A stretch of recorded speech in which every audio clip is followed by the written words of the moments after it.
Hey, welcome back to Friday Bullpen Sessions. My name is Andy Neary, and this is episode 98.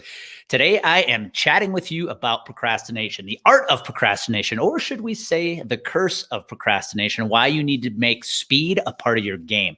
In fact, you'll learn what the Kansas City Chiefs know about football that you need to incorporate in your business and your life. Why do I want to share this topic today? Well, because for a long, long time, my friends, I made procrastination my friend. You see, it's so easy to push things off, right? You have this feeling that if you just procrastinate long enough, that difficult conversation, that difficult task, that problem that might be sitting in front of your face right now will just go away, right? You won't have to have those conversations or do those activities. The problem is the longer you procrastinate, you quickly realize what? Nothing has changed. And now the problem, the discussion, that activity is becoming more urgent. The problem has become bigger. And now you just feel the pressure. So that's why I want to talk to you about procrastination today. And you know, again, when I think about my life, and how I have used procrastination as what I thought was my friend, but it's really more my enemy and the curse, is when I think about the tough conversations that I have had to have in my past, or even my present with Amy and colleagues and some clients. It's so easy to push those tough conversations off, right? To procrastinate in having that difficult dialogue. You know, I think about as a health insurance advisor, when I had a client who had a problem arise. It was a billing issue. It was, a very big problem that was going to lead to a very difficult conversation where we, the agency that I worked for, had to admit our guilt, or I had to admit my guilt that I had screwed something up. You know, it was so easy to put that activity, that task of calling that client, right, on your to-do list for today. And then you just get going with today. You feel good. You don't have to really deal with that right now, nor do you want to deal with it because, hey, you're having a great day. And if I just push that call, that difficult call I got to make to my client off long enough, maybe the problem will just go away. So what do? Right? You put the task on tomorrow's list, and then tomorrow shows up. You show up at the office, you get going, you get some momentum going. Maybe there's another fire you have to put out. Then you have to go to a prospect meeting. And all of a sudden, around 3-4 o'clock in the afternoon, you look at that to-do list again and crap. I've got to make that call to that client because we screwed something up. I've got to let them know what happened. I'll just wait till tomorrow. And on this goes. And before you know it, a week, 2 weeks go by, and you still haven't made that call to the client to have that difficult conversation to talk about the billing problem or the screw up, whatever it is. And I can specifically tell you about specific moments in my past where, honestly, if I go back long enough, 10, 12 years, I think I lost an account or two because of that, because I waited, I hesitated, I didn't want to have the difficult conversation. Before I knew it, it was now a full-blown 5-alarm problem. And again, that pertains to whether it's a task, an activity, a conversation you have to have. Procrastination is not our friend. It is absolutely our enemy. I know there's people out there who will say, well, at times, maybe procrastination could be your ally. I agree. There's very few times out there that maybe you could use procrastination to your advantage, but those are few and far between. 9.8 times out of 10, procrastination is going to be your enemy. And here's why we do it. When I sit down, I look at why people procrastinate. Now, I share this on the heels of opening the Broker Branding Academy, which just launched this week. We've had a great start to the Academy. Trying to fill seats for the Broker Branding Academy required me to have dozens of phone calls with potential Academy enrollees, right? And when you have these kind of phone calls, what I call application calls to see if they're a fit for the Academy and the Academy is a fit for them, a lot of procrastination comes up. I hear a lot of advisors talk about, well, let me look into it. I don't know if I have the time right now. Oh, Andy, I'm going to, if I don't do it this time around, I promise, I know I'm going to jump in your next one. And again, it is so easy in the moment to use that procrastination as an ally. It feels good because here's the deal. You didn't really tell the person no. You still have somehow conned yourself into believing you're going to do it later. And so it feels good. Push it off. I'll go back to what I've been doing. I'll go back to what is comfortable. And now I don't have to worry about that. That's often what I have to deal with when I am making these application calls with Academy enrollees is trying to get them off that procrastination wheel, trying to get them to realize procrastination is not your ally. It is actually your enemy. And so here's a question. If you're finding yourself right now using procrastination as your, again, the enemy that you're sleeping with, is if you don't handle this conversation, this problem, this activity today, and you push it off till tomorrow, or you push it off till next week, or you push it off till 1 month or 3 months from now, the question I want you to ask yourself is, what's going to change? What's going to change between now and even 24 hours from now that is going to make handling that conversation, that activity so different? The answer every single time is nothing. In fact, the only thing that could change between now and tomorrow, or now and next week, or now and next month, is that problem, that activity is going to be a bigger problem.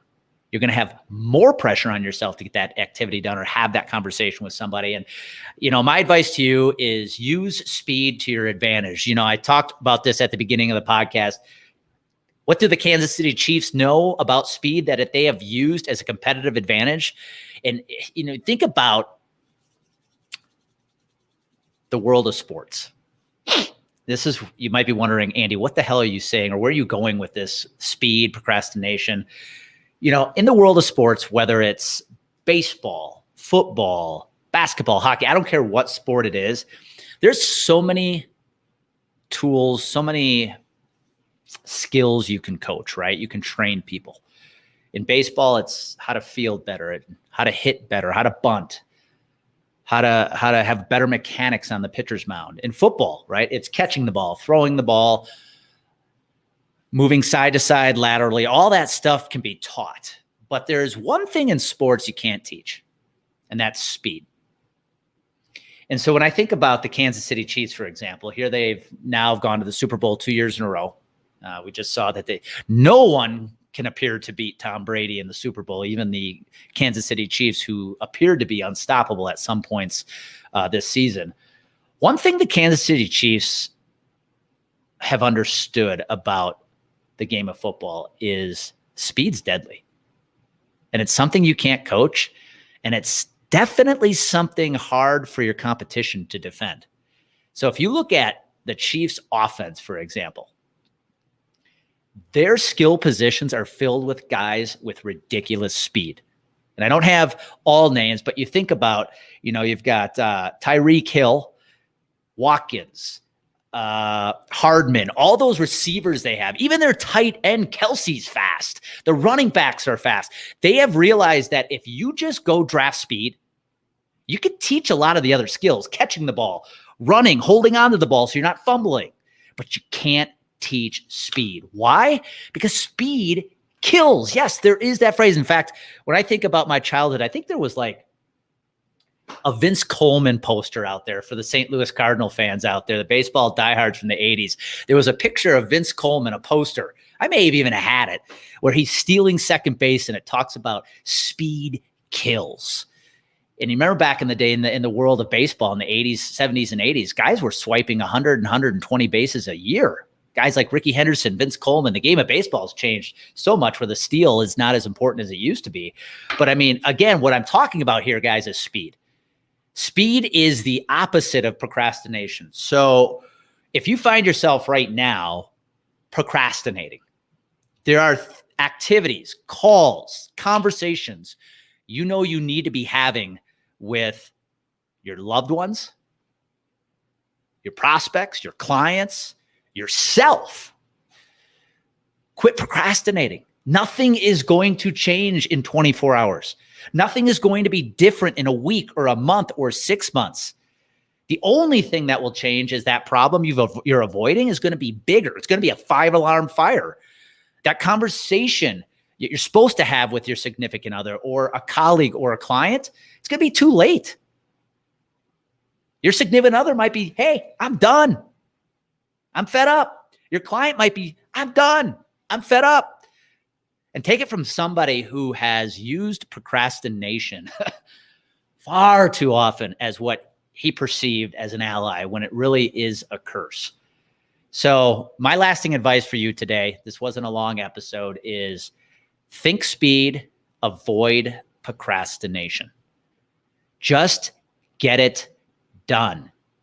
Whether it's that big activity, those calls you have to make to your prospects, those emails you have to send out to your prospects, that tough conversation you have to have with your client because a billing mistake occurred, or your agency may have screwed up, your company may have screwed up. Heck, you may have screwed up on something. That difficult conversation you're supposed to have today with your loved one, your spouse, your child. Don't wait.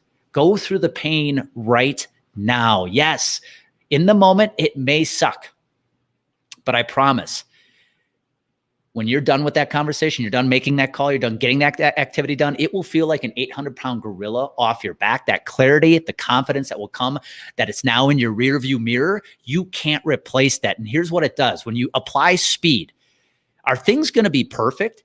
Hell no.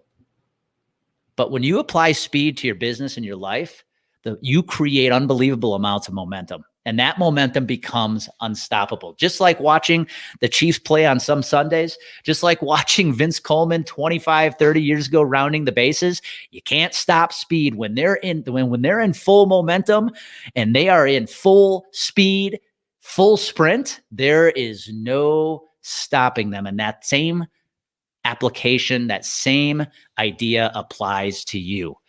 So if there's one piece of advice I'm going to give you today on this beautiful Friday, it's use speed to your advantage. Don't hesitate. Don't procrastinate. If you need to make that call, make it today, make it right now. Hell, hit pause on this podcast and go make it right now. If you need to have that conversation, that tough one with your spouse because you're in the doghouse right now, go have it tonight. But whatever you do, don't procrastinate. Don't avoid. Problems only become bigger. Conversations only get tougher. Activities only bring more pressure and more stress when you avoid them. So do yourself, do your sanity, do your anxiety, your stress a favor, and just get after it right now. Your business, your life, your loved ones, your clients are going to thank you for it. So that's my advice today, guys. Love speed, hate procrastination. Just get after it, get in full sprint. It might be messy. It might not be perfect, but I promise you're going to look back 1 month, 3 months from now, and you're going to be pretty damn happy by all the momentum you created. So go make it happen, because you know what happens when clarity and confidence collide? Massive action happens. Go make it happen today.